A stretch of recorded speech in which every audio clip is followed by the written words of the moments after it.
প্রিয় শিক্ষার্থীবৃন্দ, আমরা এর আগে যেসব হিসাব আমরা করেছি তার মধ্যে প্রথম দিকে ছিল এক মালিকানা কারবারের হিসাব, এরপরে ছিল অংশীদারি কারবারের হিসাব, সেটা আমরা বিস্তারিত দেখেছি আগের ক্লাসে। এরপরে আমরা এখন দেখাবো সেটা হচ্ছে যৌথ মূলধনী কোম্পানির মূলধন এবং এর হিসাব কিভাবে করতে হয়। তো আমরা জানি যে যৌথ মূলধনী কোম্পানি কাকে বলে, সেটা আমরা আগেই বলেছি। তো আমরা এর কিছু ব্যাকগ্রাউন্ড দু একটি কথা। মূলত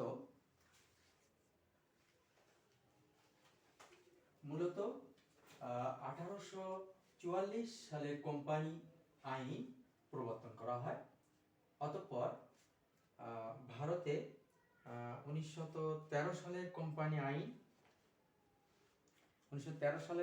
আইন, বাংলাদেশ অর্থাৎ 1913 সালের কোম্পানি আইন 1994 সাল পর্যন্ত চলেছিল। কোম্পানি আইন 11 খণ্ডে বিভক্ত 40টি মূল ধারা রয়েছে।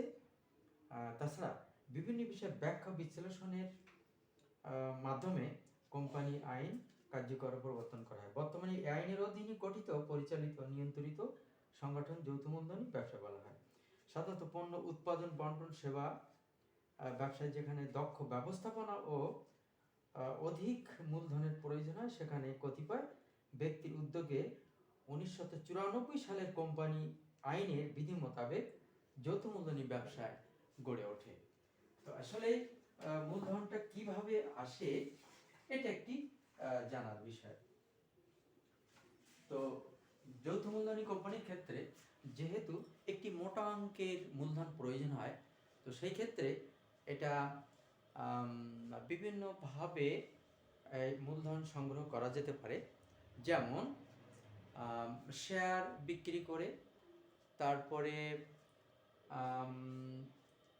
এরপরে শেয়ার বিক্রির পরে আরও আছে যে ঋণপত্র বিক্রি করে, এভাবেও যৌথ মূলধনী কোম্পানির অর্থ সংগ্রহ করা যায়। তো কিভাবে শেয়ার এবং তার মূল্য নির্ধারণ করা হয়? আসলে যৌথ মূলধনী কোম্পানির সম্পূর্ণ মূলধনকে ক্ষুদ্র ক্ষুদ্র অংশে বিভক্ত করে তারপরে সেটাকে এক একটি ক্ষুদ্র অংশই একটা শেয়ার বলে আর কি। এই শেয়ার যারা ক্রয় করে তাদেরকে বলা শেয়ার হোল্ডার, তথা তারা হচ্ছে কোম্পানির মালিক। তো এর মধ্যে আরেকটি বিষয় আছে স্টক। শেয়ার আর স্টক এর মধ্যে মৌলিক তেমন পার্থক্য নেই, তবে একটু পার্থক্য আছে। সেটুকু হচ্ছে যে সম্পূর্ণ যৌথ মূলধনী কোম্পানির মোট মূলধনকে ক্ষুদ্র ক্ষুদ্র অংশে যখন বিভক্ত করা হয় তখন তাকে বলে শেয়ার। আবার যখন কোম্পানির পরিশোধিত মূলধনকে ক্ষুদ্র ক্ষুদ্র অংশে বিভক্ত করা হয় তখন একে স্টক বলা হয়। তো আসলে এটা মৌলিক অর্থে এটুকুই পার্থক্য, কিন্তু এর ব্যবহার এবং কার্যকারিতার দিক থেকে প্রায় একই রকম বলতে পারি আমরা।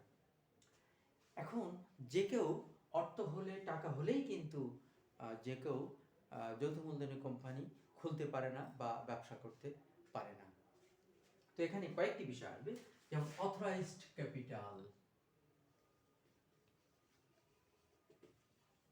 অথরাইজড ক্যাপিটাল অর্থাৎ অনুমোদিত মূলধন। অনুমোদিত মূলধন অনুমোদিত মূলধন হচ্ছে যে সরকারের কাছ থেকে ওই কোম্পানি যখন ব্যবসা করতে চায় তখন তার টাকা হলেই কিন্তু সে ব্যবসায় নিয়োগ করতে পারবে না। তার সরকারের নির্দিষ্ট দপ্তর থেকে, সরকারের যে অর্থনৈতিক দিক যে দপ্তর পরিচালনা করে তার কাছ থেকে একটা অনুমতি লাগে, সেটাকে বলে অনুমোদিত মূলধন। যেমন 10 লক্ষ, 10 কোটি বা যেটাই সে বিনিয়োগ করবে, যেটা নিয়ে সে ব্যবসা করবে, সেটা সরকারের কাছ থেকে যদি অনুমোদন পাওয়া যায় সেটা হচ্ছে অনুমোদিত মূলধন। এরপরে আসে সেটা হচ্ছে issued capital. Issued and subscribed.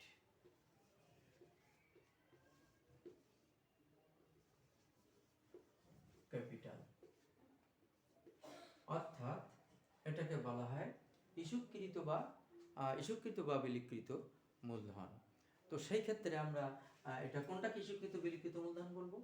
যে মূলধনটা অর্থাৎ যে শেয়ার যে পরিমাণ অর্থ সংগ্রহের জন্য বিজ্ঞপ্তি দেয়া হয় বা জনগণের কাছে এটা প্রচার করা হয় যে আমরা এত শেয়ার বিক্রি করব, এত টাকা প্রতিটা share.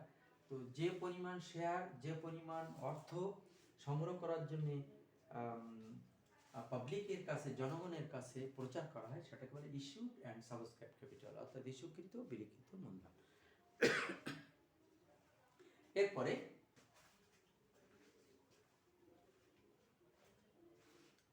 Paid up capital, paid up না, তার আগে আরেকটা আছে, সেটা হচ্ছে called up capital. Called up capital অর্থাৎ তলবকৃত মূলধন, মানে চাওয়া। অর্থাৎ এই কোম্পানি কিন্তু প্রতিটি শেয়ারের যে মূল্য, সেই মূল্য একসাথে নাও নিতে পারে, বিভিন্ন সময় পার্ট বিভিন্ন কিস্তিতে, বিভিন্ন ইনস্টলমেন্টে কিন্তু এটা গ্রহণ করতে পারে। তো প্রতিটা ইনস্টলমেন্টে যখন এটা গ্রহণ করা হয়, তখন একটা, দুইটা, তিনটা, অর্থাৎ যে ইনস্টলমেন্ট, অর্থাৎ যে পর্যন্ত অর্থ চাওয়া হয়েছে পাবলিকের কাছে, বকেয়া অর্থ যারা শেয়ার কিনেছে তাদের কাছে চাওয়া হয়েছে, সেটাকে বলে কল্ড আপ ক্যাপিটাল, অর্থাৎ চাওয়া, তলবকৃত, বাংলা বলে তলবকৃত মূলধন। এরপরে আসে লাস্টে paid up capital. Paid up capital অর্থাৎ পরিশোধিত মূলধন, বা এটা অন্য অর্থে বলা হয় আদায়কৃত মূলধন। আদায়কৃত মূলধন বা পরিশোধিত মূলধন বলতে এটাই বোঝায় যে যেসব শেয়ারের যে অংশটা তাদের কাছে পাওনা আছে, অর্থটা এখনো পরিশোধ করেনি, বা নির্দিষ্ট টাইম ওভার হয়েছে, বা নির্দিষ্ট সময় পরিশোধ করার জন্য তাদেরকে রিমাইন্ডার দেওয়া হয়েছে, চাওয়া হয়েছে, কিন্তু সম্পূর্ণ পরিশোধ নাও হতে পারে।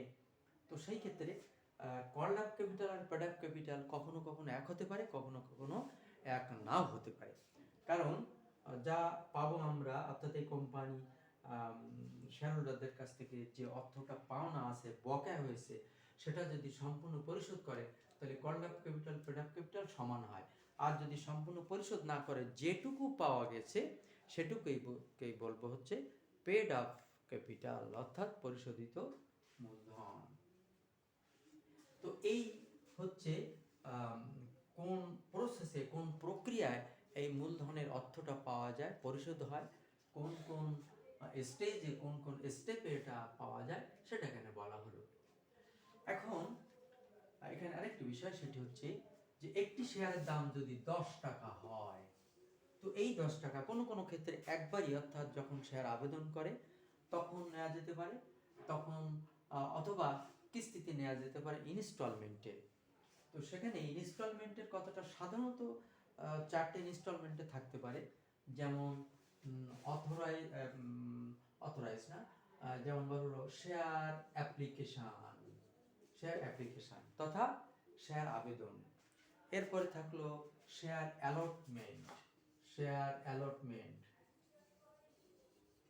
অর্থাৎ শেয়ার বিলিকৃত শেয়ার, অর্থাৎ ইস্যুকৃত শেয়ার। তো share application, share allotment, share first call, অর্থাৎ শেয়ার প্রথম তলব। এরপরে শেয়ার সেকেন্ড কল বা শেয়ার ফাইনাল কল বা দ্বিতীয় তলব, অর্থাৎ 4টে তলব হলে ওটা চতুর্থ তলব বা ফাইনাল কল বা চূড়ান্ত তলবও বলা যেতে পারে। তো সেই ক্ষেত্রে এই 10 টাকা হয়তো এখানে নিল 3 টাকা, এখানে 1 টাকা, এখানে 1 টাকা, এখানে 1 টাকা, এইভাবে মোট 10 টাকা পরিশোধ হতে পারে। আবার কোনো কোনো ক্ষেত্রে প্রতিটি শেয়ারের মূল্য 10 টাকা, তো সেক্ষেত্রে প্রতিটি শেয়ারের মূল্য যদি 10 টাকা হয়, তো সেক্ষেত্রে 10 টাকা একবারই নিতে পারে, অর্থাৎ আবেদন করার সময়, ওই সময়ও সম্পূর্ণ অর্থ নিয়ে নিতেও পারে। তো অতএব এই শেয়ারের পরিশোধের যে শর্ত, এটা নির্ভর করবে ওই কোম্পানির সিদ্ধান্তের উপরে, কোম্পানি বোর্ড আর ডিরেক্টর কিভাবে সিদ্ধান্ত নিয়েছে তার উপরে এটা নির্ভর করবে। তো এটা আমাদের যখন বিভিন্নভাবে এই টাকাটা পরিশোধ হবে, সেই ক্ষেত্রে আমাদের হিসাব নিকাশ করা প্রয়োজন। তো অতএব শেয়ারের যে বিভিন্নভাবে পরিশোধ হয়,